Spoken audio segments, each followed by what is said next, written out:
Durante os últimos meses, a Unimed tem desafiado você a mudar um hábito e encontrar a sua melhor versão.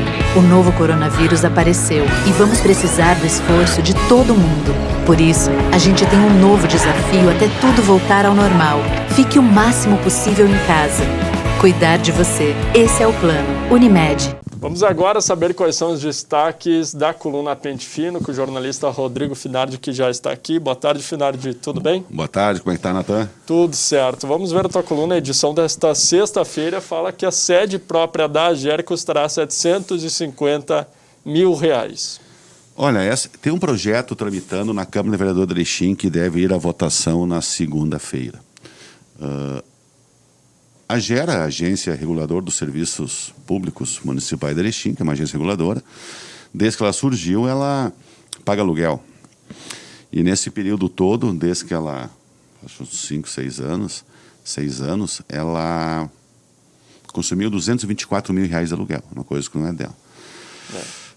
Mas alguns vereadores acham que não é o momento de tu gastar 750 mil numa sede. É um momento que requer outras coisas. Por mais que investimento a longo prazo. Por mais que a AGER tenha receitas próprias, não vai sair do cofre do executivo. Ela poderia fazer uma doação para a pandemia, para outras coisas, para cestas básicas. Aí eu fui atrás do projeto na sua íntegra, para ver as justificativas do governo para comprar uma sede no meio de uma crise sanitária e econômica. Aí o Luiz Schmidt disse essa questão dos aluguéis, né? Alegam que é uma condição precária, atual que eles estão, longe do poder central, porque é lá perto do Master que tem, né? Mas eu vou sim, os gastos que eu aluguei, mas daí o que eu questiono aqui, ó, entendeu?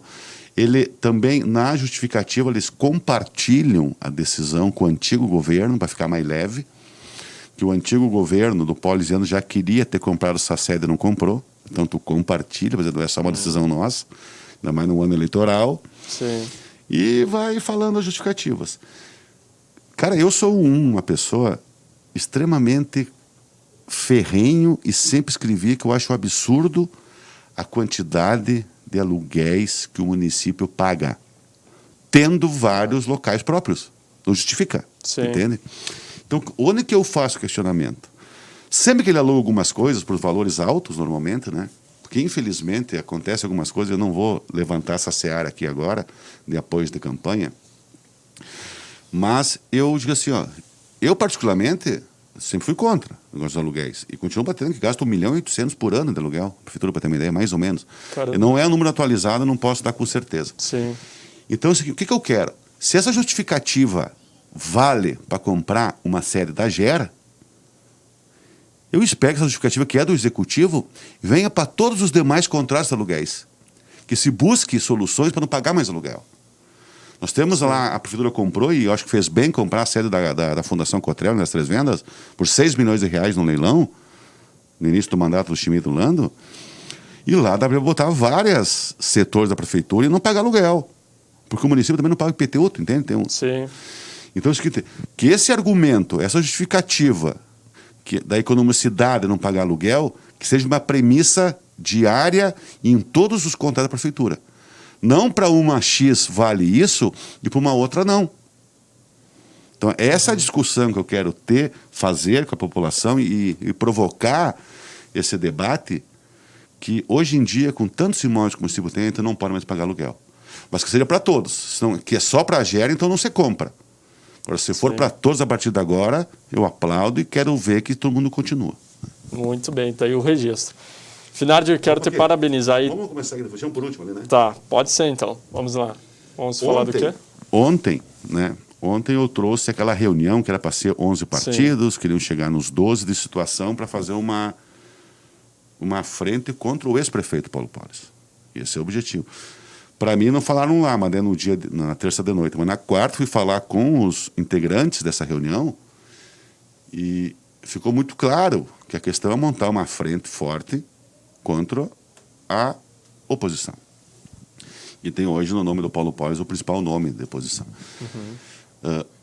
Só que naquele dia faltou alguns partidos, né? Faltou o PSL, faltou Republicanos, né? O Cidadania foi convidado e não foi. Mas depois daquela reunião, 4 partidos se reuniram, fora eles. Porque até eu escrevia, como é dinâmica política, eu escrevia ontem que se esses 11 partidos ficarem juntos, não tem mais espaço hábil para uma terceira via na eleição. Teria essa candidatura da situação e uma candidatura da oposição. Mas foi tão rápido, tão dinâmico, que não durou um dia isso que eu escrevi. Tu vê como a política... Mudou tudo. O PSL, o Democrata, o PL e Republicanos fizeram uma reunião. O PSL disse que está fora desse grupo. Já falei com o presidente, o Márcio Roginski. Né? E fizeram essa reunião dos 4 partidos, que é para tentar, quem sabe, montar uma terceira via. Né? Então, aí é uma questão que já não vão ficar juntos. Já o plano de fazer um frentão contra o ex-prefeito não deu certo, acredito. Até então, dois pré-candidatos a prefeito. Então, que esses dois pré-candidatos a prefeito, que o Hernani, que é do Republicanos, e o Cláudio Palhosa, que é do PL, estavam nessa reunião. Por isso que tinha outras pessoas, mas eu foquei em cima dos 2 pré-candidatos. Entendeu? Porque a questão vai ser, com 11 partidos, quem que vai ter cacife para bancar o nome de um e os outros apoiar? Essa é a questão sempre. Sim. Então fica aqui que é um novo capítulo de tantos que vão ser construídos e desconstruídos até dia 16 de setembro, quando é o prazo máximo para as convenções partidárias, para posteriormente registrar as candidaturas. Mas, Finardi, tu acredita que, tipo, esse pessoal que não foi nessa reunião, no caso, né, tu acredita que é uma falta de representatividade política e pode implicar nas decisões maiores ou não? Não, o que eu vejo é o seguinte, eu acompanho há muito tempo a política, num grupo de 11 sempre vai ter os descontentes, e é assim que funciona, não adianta, é assim que funciona. E todo mundo quer seu espaço, o cara não quer botar o seu nome, o seu partido para apoiar um outro.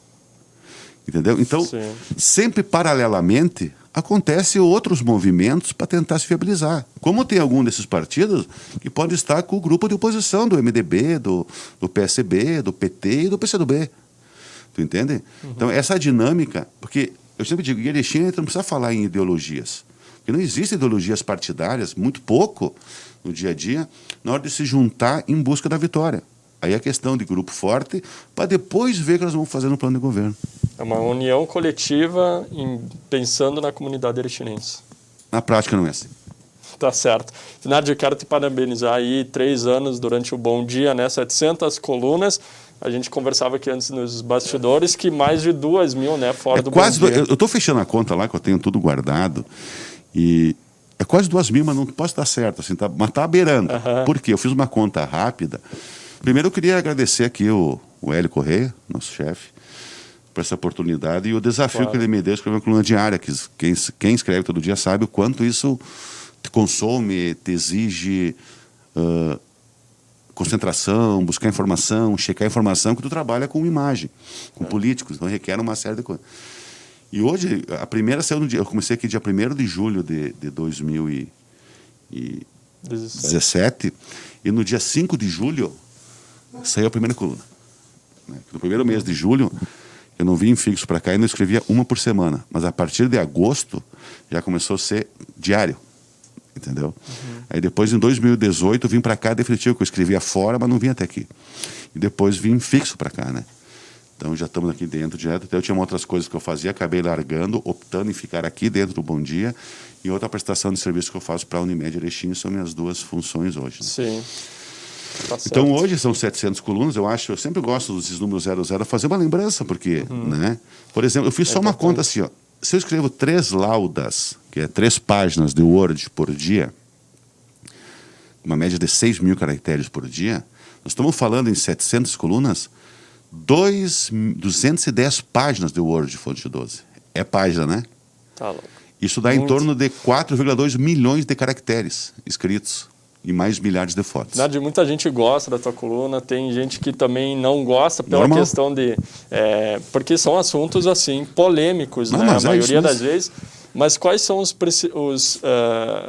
princípios Marcos, que tu leva na tua coluna, assim, em modo geral? A questão é assim, eu vou contar assim, ó. A primeira coluna foi publicada em 21 de março de 2001, num outro jornal da cidade.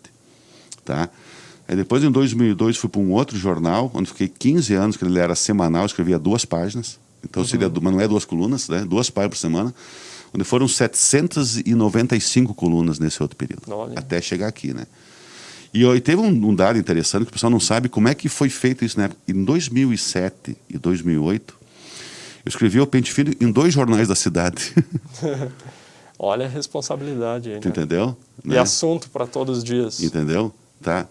E como eu digo assim, ó, é uma data simbólica, o que eu acho que é o segredo? Né? No meu ponto de vista, ninguém precisa concordar. Eu sei que eu tenho uma relação de amor e ódio com as pessoas que trabalham, mas eu só digo assim, eu respeito as pessoas, elas me respeitam. Esse é o fato.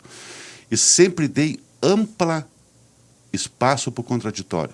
Não importa se é esquerda, se é direita, se sentiu lesado, achou que não é, eu sempre dei a resposta. Eu nunca deixei. Mas eu evito assim, quando eu vou atrás de uma informação, hoje tu pega 5 linhas no jornal, eu falei com 10 pessoas. Para checar, para buscar, para ver se é a mesma informação. Então o cara pega, às vezes, ela diagramada, prontinha, não sabe quantas falas e quantas checagens foi feita ao longo do dia anterior ou de outro dia que tu... Às vezes tem assunto que eu vou escrever no dia seguinte e não fechou o que eu queria. Vou dar uma barrigada. Eu elimino até não ter a certeza do que eu vou escrever. E é legal o feedback que as pessoas te dão também, né? Ao lerem a coluna. Então, essa questão, cara, eu não estou preocupado, assim, eu aceito sugestões, aceito críticas, elogios, e é do jogo. É isso, mas assim, ó, porque assim tu vai construir uma democracia sólida, eu sempre digo. Então, essa diferença de opinião, mas no campo das ideias é o que eu defendo sempre. Eu acho que esse é o segredo para ter os cabelos brancos, continuar escrevendo já há 20 anos aí, né? E essa e quero que continue assim.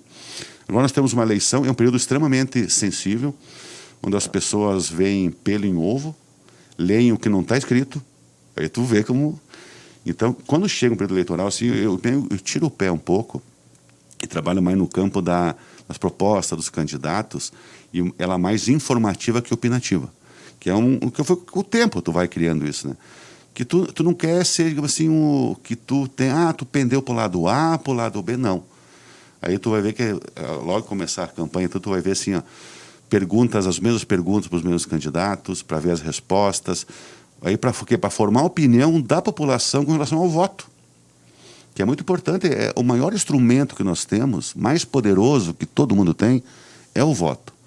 Tu está contente, tu mantém quem está. Tu não está contente, tu troca. E só o voto dá essa condição. E um pouco dessas propostas a gente pôde conferir nas entrevistas feitas pelo Pente Fino. Claro, eu fiz aquelas entrevistas, nós tivemos que parar em função da pandemia, mas estamos retomando, nós estamos organizando aí debates com os possíveis candidatos, nós vamos participar assim na linha de frente desse processo todo, né? Tá certo. Porque eu tenho uma certeza absoluta que, independente de quem vencer as eleições de Erechim, a partir de 1º de janeiro de 2021, terão grandes desafios. É vontade, tipo, Deus quiser, no final de uma pandemia, mas a economia em frangalhos, onde as ações públicas serão fundamentais para a velocidade da retomada ou não. Então, nós temos um momento extremamente delicado, pode ser de baixa arrecadação, pode ser de muito desemprego, e eu acredito, eu não queria que fosse assim, mas não tem como nós pensar diferente, né? Baixando a arrecadação, vai ter que gastar bem, não pode gastar errado. Então, olha, é um período desafiador para o próximo prefeito. O próximo prefeito vai ter que ter muito sangue frio para suportar as pressões dos partidos por cargos, botar pessoas certas nos locais certos, para que a cidade funcione de uma maneira organizada.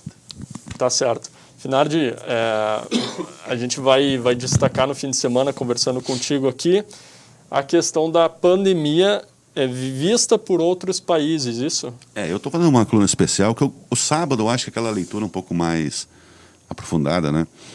E é um jornal, mais de 48 páginas, nós vamos ter com um especial do novo bispo, sua história, sua trajetória. Nós temos as 8 páginas, são 16 páginas.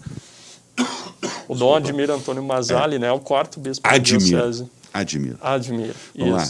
Quem é? Dom João Hoffmann.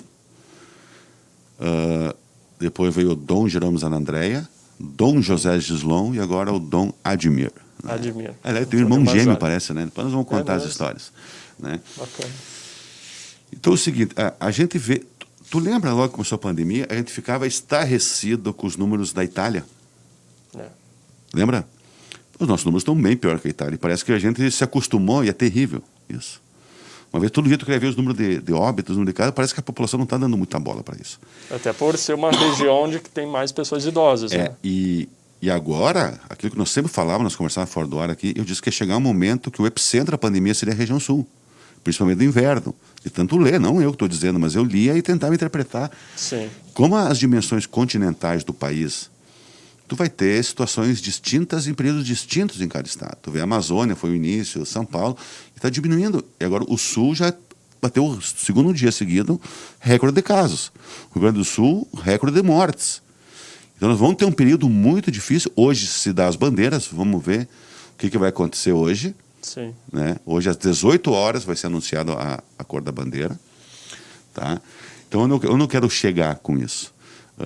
Daí eu voltei lá para o início, quando nós começamos, não da China, quando começou a Itália, porque a Itália o pessoal ficava tudo comovido aqui, principalmente na nossa região, porque a maioria dos descendentes italianos que aqui moram, nós temos muitos, são de origem do Vêneto. E o Vêneto é uma região onde as políticas públicas de saúde foram eficientes, bem diferente do que aconteceu na Lombardia, onde registrou o maior número de casos e mortes, onde lá eles focaram na iniciativa privada e a base não tinha como fazer. E no Vêneto foi o contrário. Eu busquei um conhecido meu, um professor Romano Topan, conversar com ele, que eu queria entrar em contato com um médico da família. Uhum. Aquele que vai na base, que busca como é que foi feito. Olha, isso é um material tão bonito de como que é o médico da família, o médico comunitário, e contando em detalhes o que foi feito para o Vêneto não sofrer tanto com a pandemia como foi a Lombardia.